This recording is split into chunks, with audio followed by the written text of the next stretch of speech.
جلیل و قدر صحابی گزرے ہیں، ملک شام سے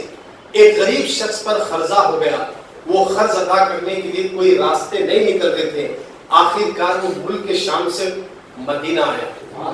مدینہ آیا سیدھا ابو بکر صدیق کے پاس آیا، امین المومنین ہے، خلیفۃ المسلمین ہے، حضرت سیدنا ابو بکر صدیق رضی اللہ تعالیٰ عنہ، اتنے بڑے سخی ہیں، اتنے بڑے سخی ہیں آپ، الحمدللہ پورے صحابہ ایک طرف، ابو بکر ایک طرف، یہ شان ہے ابو بکر صدیق کی، اس نے وہاں ملک شام سے مدینہ آیا، اگر میری مدد کرنے والی کوئی ہستیاں ہیں تو وہ مدینے میں ہیں، اور وہ صحابہ کر سکتے ہیں، وہ مسلمان کر سکتے ہیں، ان میں تو اس زمانے میں میرے نبی کے ظاہری دنیا سے پردہ فرمانے کے بعد اگر سب سے بڑا زمین پر کوئی سخی تھا تو وہ ابو بکر صدیق تھے، وہ آئے مدینہ چل کر، ملک شام سے آئے، آنے کے بعد دروازے کو دستک دیے، ابو بکر صدیق آئے، کہا کیا بات ہے؟ کہا کہ حضرت میرے اوپر 300 درہم کا قرضہ ہے، ادا کرنے کے لیے کوئی سبیل نہیں، میں آپ کی بارگاہ میں آیا ہوں، آپ میری مدد فرمائیں۔ ابو بکر صدیق رضی اللہ عنہ کا رشتہ دار نہیں، خاندان والے نانوانا نہیں، قبیلے والا نہیں، اور مدینے والا بھی نہیں، مگر مدینے والے کا کلمہ پڑھنے والا، ملک شام والا ہے، ملک شام سے آیا ہے، اللہ کے پیارے نبی صلی اللہ علیہ وسلم کے پیارے کی بات۔ ابو بکر صدیق اس دن خاص کر کے، صدیق اکبر 3 دن سے کچھ نہیں کھائے تھے، اسے سب کچھ اللہ کی راہ میں خرچ کر کے، آپ اپنے گھر کی حالت کیا تھی، اس نوجوان کو اپنے گھر لے گئے، اندر لے جا کر بتائے، دیکھا اس نے کہ کھجور کی چھالوں کی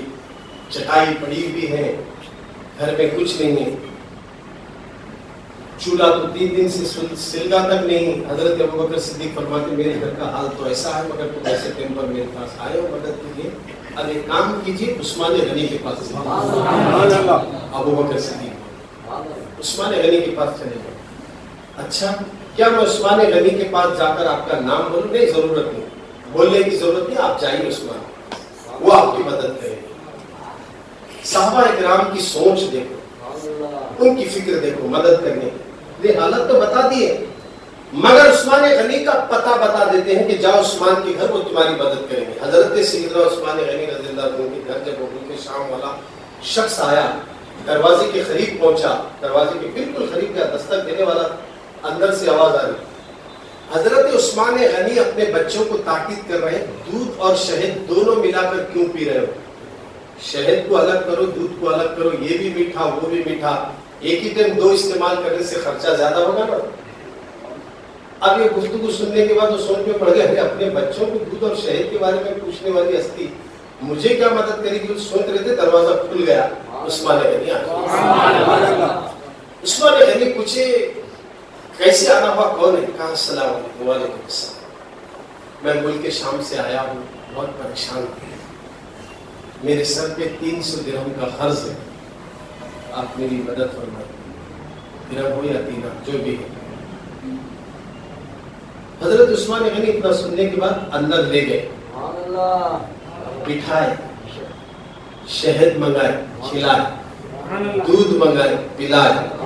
بولے اور کیا کھاتے ہیں؟ بولے کچھ نہیں، بس پیٹ بھر گیا، اب بولو تمہاری حاجت کیا ہے؟ پھر انہوں نے کہا کہ میں نے کہا نا حضرت میرے سر پہ قرض ہے۔ اچھا یہ بات ہے، اپنے غلام کو بلائے، ان کو 300 کی ضرورت تھی، سرکار عثمان غنی 600 منگائے، 600 منگا کر پھر ایک اونٹ بھی منگائے، انہوں نے یہ اونٹ بھی لے لو، یہ 600 درہم بھی لے لو، دینار بھی لے لو، جو بھی ہے لے لو، اب تم چلو۔ اب وہ 300 مانگنے کے لیے آتے 600 دیے اور اونٹ بھی دیے، بولے حضرت مجھے ملک شام جانا ہے، پھر اونٹ آپ کو واپس کون لوٹائے گا؟ لوٹانے کی ضرورت نہیں، لے جاؤ۔ عثمان غنی کی سخاوت، عثمان غنی کی سخاوت۔ آج ہمارا حال کیا ہے؟